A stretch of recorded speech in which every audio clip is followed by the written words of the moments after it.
زما ترزنه شمشیر زنه باهمته پلاره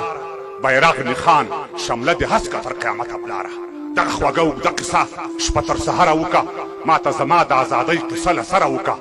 خوښ شئ چې دا لوی احمدشاه دی که خوشحال غږیږي میرزمان خان سید اکبر خان که سید جمال غږیږي وایي چې موږ تر شا نه توپ او نه جازونه پرېښي موږ په میراث کې کتابونه تاریخونه پرېښي نه چا په سوال نه چا سوغات کې ازادي راکړې نه چا خیرات نه چا زکات کې ازادي راکړې دا په خپل کور کې لاس تر ځنې میلمانه څه کوو دا په خپل کور کې لاس تر ځنې میلمانه څه کوم زه ګوپیسرې او شلغمسرې پښتانه څه کوم